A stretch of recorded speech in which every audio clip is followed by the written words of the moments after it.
উঠতে বসতে কথায় কথায় জেনে না জেনে বুঝে না বুঝে আমরা অনেক অনেক গুনাহ করছি। আমাদের ছোট্ট কয়েকটি এই অভ্যাসের মাধ্যমে আমাদের সমস্ত গুনাহ মুছে যেতে পারে, আবার আমাদের জীবনটাও বদলে যেতে পারে। আসসালামু আলাইকুম, সবাইকে ওয়েলকাম করছি আমার আজকের ছোট্ট আরেকটা ব্লগ দেখার জন্য। সবাই একটা লাইক দিয়ে আমার ভিডিওর সাথেই যুক্ত থাকবেন। আর আমার ভিডিও সম্পর্কে কোনো মতামত থাকলে আপনার মূল্যবান মতামত কিন্তু আমার কমেন্ট সেকশনে কমেন্ট করে জানিয়ে দিতে পারেন। কয়েকদিন ধরেই কিন্তু খুব বৃষ্টি হচ্ছে, আর বৃষ্টির দিনে মাছ ভাত খেতে বেশি একটা ভালো লাগে না।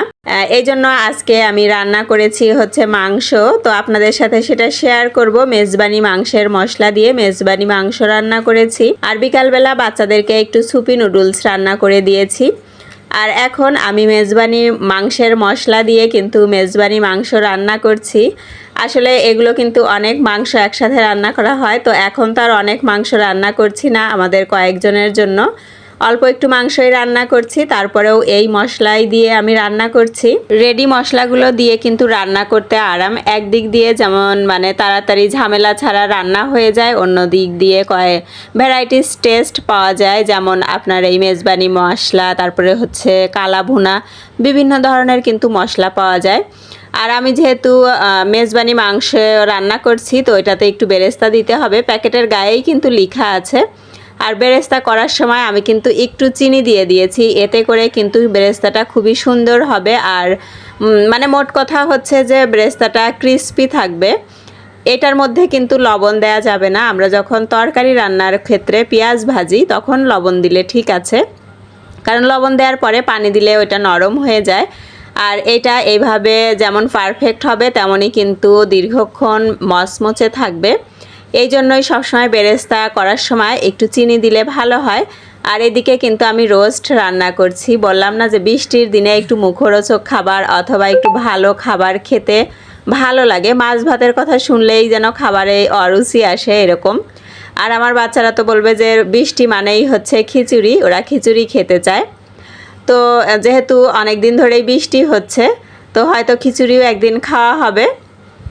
এই তো আমার রোস্ট কিন্তু অলমোস্ট হয়ে গিয়েছে। আমি এই যে এখন সস দিয়ে নামিয়ে নিব। আর মাংসটা রান্নাও হয়ে গিয়েছে। রোস্ট মাংস এগুলোর পাশাপাশি আমি কিন্তু ফিশ ফ্রাই করব। লোট্টা মাছের ফিশ ফ্রাই অথবা ফিলে ফ্রাই করছি। এখন আপনাদেরকে বলবো যে সহজ 7টি অভ্যাসের মাধ্যমে আমরা আমাদের জীবনের সমস্ত গুনাহ মুছে ফেলতে পারি এবং আমাদের জীবনটাকে আরো সুন্দর করে গড়ে তুলতে পারি। কারণ আমাদের এই লাইফটাই কিন্তু সব কিছু না, মৃত্যুর পরেও আমাদের একটা জীবন আছে, তো সেইটা আমরা মুসলিম হিসাবে বিশ্বাস করি। আর বিশ্বাসের সাথে সাথে সেই আমলগুলোও কিন্তু আমাদেরকে করে যেতে হবে যেন আমাদের পরবর্তী জীবনটা সুন্দর হয়। তো আমি বলি ছোট্ট কিছু আমল, যেমন প্রত্যেক কাজের শুরুতে বিসমিল্লাহ বলা, 2 প্রত্যেক কাজের শেষে আলহামদুলিল্লাহ বলা, 3 হচ্ছে মুখ দিয়ে কোনো অপ্রীতিকর শব্দ বের হয়ে গেলে আস্তাগফিরুল্লাহ বলা, 4 কোনো কাজের পরিকল্পনা করলে ইনশাআল্লাহ বলা, 5 পছন্দ না বা প্রয়োজন নেই এমন কিছুর সম্মুখীন হলে লা হাওলা ওয়ালা কুওয়াতা ইল্লা বিল্লাহ বলা, 6 কোনো বিপর্যয়ের সম্মুখীন হলে ইন্না লিল্লাহি ওয়া ইন্না ইলাইহি রাজিউন বলা, সারা দিন ও রাত লা ইলাহা ইল্লাল্লাহ, আস্তাগফিরুল্লাহ এবং দুরুদ বলা।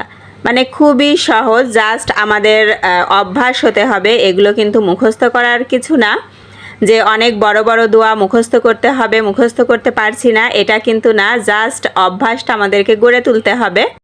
তো আমরা আসুন সবাই এই চেষ্টাটা করি। আল্লাহ যেন আমাকে এবং সবাইকে এই তৌফিক দান করেন, এই আমলটা করার তৌফিক দান করেন, আমিন। আমার সমস্ত রান্না বান্না কিন্তু শেষ। আমার হাজব্যান্ড মিষ্টি নিয়ে এসেছে, বলছিলাম যে রসগোল্লা খাবো, রসগোল্লা আনতে। তো রসগোল্লা আনতে যে এই মিষ্টি নিয়ে এসেছে প্রিন্স বাজার থেকে। তো এই মিষ্টিটাই খেয়ে দেখছি যে কেমন। তো বেশ ভালোই, খারাপ না, তবে আমি সবসময় রসগোল্লা বেশি পছন্দ করি। তো যাই হোক, এরপরে কিন্তু আমি টেবিলে খাবার দাবার রেডি করে দিয়েছি। ফিশ ফ্রাই, তারপরে হচ্ছে গরুর মাংস রোস্ট রান্না, আর সাথে কিন্তু পোলাও রান্না করেছি, কারণ এগুলো রোস্ট বিশেষ করে ভাত দিয়ে খেতে ভালো লাগবে না। আরও ফিশ ফ্রাই যেটা, তো ওইভাবে ফিশ ফ্রাই এগুলো কিন্তু পোলাও বা বিরিয়ানির সাথে খেতে ভালো লাগে। যার জন্য কিন্তু পোলাও রান্না করা হয়েছে। খাবার দাবার রেডি করে দেওয়ার পরে এখন বাজার বের করছি, কারণ বাজারের মধ্যে শসা আর গাজর আছে, সালাদ কাটবো, এই জন্য ভাবলাম বাজারটাও বের করে নেই। আজকের মতো আমি এখান থেকেই বিদায় নিচ্ছি। সবাই ভালো থাকুন, আল্লাহ হাফেজ।